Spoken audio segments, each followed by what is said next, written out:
नमस्ते, अभिवादन आपका इनोसेंट इन्वेस्टर के इस नए वीडियो में। दोस्तों, आइडिया की भयंकर गिरावट कुछ और स्टॉक्स को बड़ा डेंट पहुंचा रही है। क्यों पहुंचा रही है? वो सब बैंकिंग स्टॉक्स हैं और कारण आप समझ गए होंगे, हम आपको समझाएंगे। लेकिन आज आइडिया में नीचे से रिकवरी आई है, लेकिन उन स्टॉक्स में कोई रिकवरी हमको देखने को नहीं मिली। मैं बात कर रहा हूँ यस बैंक की, जहाँ पर आपको एक one of the lowest rate मिल रहा है, 12 रुपये 40 पैसे का। यहीं के आसपास LIC ने इन्वेस्टमेंट भी किया था इसमें एक्स्ट्रा। IDFC फर्स्ट बैंक में भी भयंकर गिरावट आई है। आप स्टेट बैंक को अगर आप ले लोगे तो यहाँ पर भी काफ़ी बड़ी तकलीफ आज आपको देखने को मिल रही है। इंडसइंड बैंक की अगर आप बात करोगे तो इनका भी रीज़न है गिरने का, आपको बताएंगे रीज़न, बस इंतज़ार कर लीजिए। यहाँ पर भी आज आपको गिरावट देखने को मिल रही है। बिरला साहब के इस्तीफे के बाद इन सभी स्टॉक्स में एक भयंकर गिरावट आई। कारण सिर्फ एक है कि ये सब बैंक आइडिया को लोन देकर बैठे हैं और इनके ऊपर लोन पता है कितना है? कितना लोन है? 1.80 लाख करोड़, 1.80 लाख करोड़, यानी कि कमाल का 180,000 करोड़। कमाल है ना लोन? कमाल का लोन है इनके ऊपर। अब इन चारों बैंकों का हम एक डेटा आपको दिखाना चाहेंगे, वहाँ से आप काफ़ी कुछ डिकोड कर पाओगे। बैंक एक्सपोजर, इस डेटा के लिए मनी कंट्रोल को पूरा सा आभार। और ये जो डेटा है ये नोम्यूरा की रिपोर्ट से निकाला गया है, बहुत ध्यान से देखिएगा।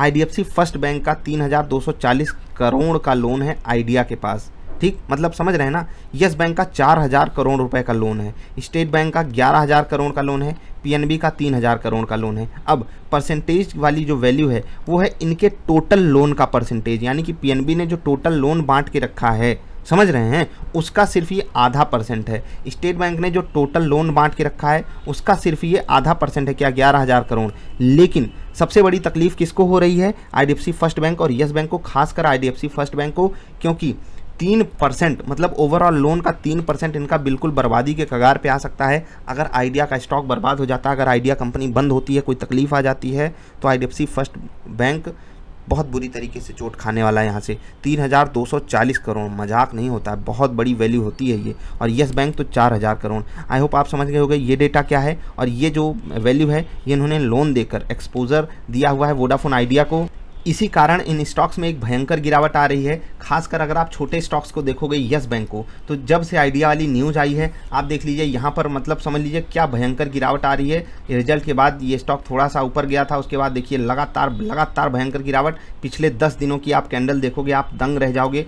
IDFC फर्स्ट बैंक कई दिनों से टूट रहा है और आइडिया की जब से न्यूज़ आई है तब से तो इसको और ज़्यादा तकलीफ हो गई। आप यहाँ पर देख सकते हो आज तो ये स्टॉक गैप डाउन भी किया था, सस्टेन थोड़ा सा कर पाया है नीचे के लेवल से, लेकिन फिर भी तकलीफ तो इनकी भी बड़ी है। आपको बता दूं इन चारों बैंकों में मुझे IDFC फर्स्ट बैंक का जो मतलब स्टॉक है वो काफ़ी ज़्यादा पसंद है। और बहुत सही समय आपको मैं बताना चाहूँगा कि 26 जनवरी के आसपास मैंने ये स्टॉक आपको रिकमेंड किया था। लगभग ये स्टॉक उसी रेट पर आ चुका है, लेकिन इस बार जो कारण है वो थोड़ा सा अलग लेवल का है। और सच मान लीजिए इस चीज़ को कि अगर आइडिया को इशू आता है, आइडिया को अगर दिक्कत आती है, तो IDFC फर्स्ट बैंक को बहुत बुरी तकलीफ होने वाली है। 3,000 करोड़ का नंबर बहुत बड़ा होता है।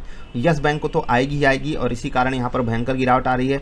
12 रुपये का जो FPO वाला प्राइस था इनका, उस लेवल के पास स्टॉक आकर ट्रेड कर रहा है, बस 2-3% की दूरी है उस लेवल से, तो ये भी खतरनाक लेवल पर आकर ट्रेड कर रहा है। IDFC फर्स्ट बैंक, सोचिए कि अगर बाजार कमज़ोर होती तो मुझे ऐसी उम्मीद थी कि आज IDFC फर्स्ट बैंक अप्रॉक्सीमेटली 10% का लोअर सर्किट भी मार सकता था। ये न्यूज़ खतरनाक थी।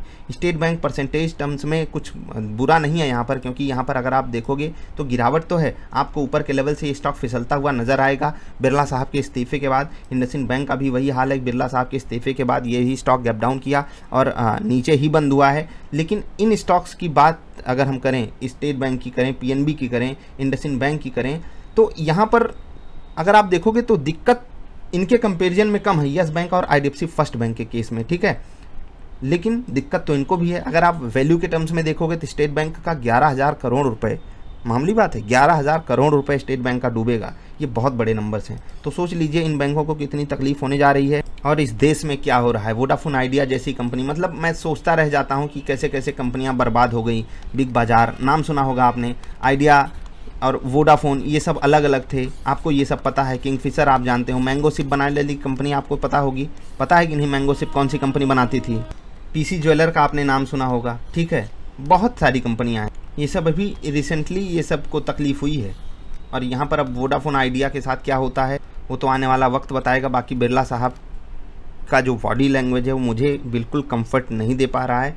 आप थोड़ा सा जो भी यहाँ पर डिसीजन लीजिएगा ना वो स्पेकुलेशन वाला ही लीजिएगा। नहीं तो आप यहाँ पर सपोर्ट एंड रेजिस्टेंस ढूंढने लगोगे तो आपको बड़ी तकलीफ होगी। ये स्टॉक न्यूज़ वाला हो चुका है और कोई भी एक्सपर्ट, अभी दूसरे चैनल पे मैंने वीडियो डाली है, वहाँ पर एक्सपर्ट की ही बात की है कि एक्सपर्ट कोई नहीं है इस बाज़ार में, सब गलत होते हैं, सब बुरी तरीके से गलत होते हैं। जहाँ खरीदने को बोलेंगे वहीं गिरेगा, जहाँ बेचने को बोलेंगे वहीं से बढ़ेगा। और ये ऐसा नहीं है कि सिर्फ हमारे आपके साथ होता है, सबके साथ होता है, समझ गए? तो अलर्ट रहोगे, अच्छा रहेगा। मैंने आपको बैंक बता दिए, एक्सपोजर आपको दिखा दिया कि इनका क्या हाल चाल है। अब यहाँ पर ये जो 2 बैंक है ना, देखो IDFC फर्स्ट बैंक की कंडीशन येस बैंक से काफ़ी अच्छी है, लेकिन येस बैंक के लिए बहुत बड़ी दिक्कत आ रही है। चार्ट पर आप देखोगे तकलीफ इनको बहुत ज़्यादा है, प्लस इनको भी फंड रेजिंग करनी है, अपना कासा रेशियो ये धीरे धीरे दुरुस्त कर रहे हैं, चीज़ें अंडर कंट्रोल कर रहा था येस बैंक। लेकिन जब ऐसी न्यूज़ आ जाएगी, ऐसी तकलीफ इनको फिर से देखने को मिल जाएगी, तो आपको पता है क्या होता है। अभी अलविदा ले रहे हैं। तो इन स्टॉक्स में अगर आपकी पोजीशन हो तो मैंने आपको कारण बता दिया कि ये स्टॉक्स क्यों गिर रहे हैं। अलर्ट रहोगे, ज़्यादा अच्छा रहेगा। फ्रेश इन्वेस्टमेंट लेनी है तो समझ लीजिएगा कि स्टॉक को अभी डेंट और झेलना पड़ सकता है। अगर यहाँ से बाजार थोड़ी बहुत कमज़ोर हो जाती है तो इन स्टॉक्स को एक बड़ी मार झेलनी पड़ सकती है आइडिया के कारण। आइडिया के रिलेशन में जो भी न्यूज़ आएगी वो इनको इम्पैक्ट करती रहेगी। तो इन स्टॉक्स में जब भी पोजीशन बनाइएगा, आइडिया की न्यूज़ को भी अच्छे से कवर करते रहिएगा, अदरवाइज स्टॉक वोलाटाइल हो जाएगा और आपको तकलीफ हो जाएगी। ट्रेड ले रहे हो तो थोड़ा सावधानी रखोगे, बेटर रहेगा। मिलेंगे फिर से।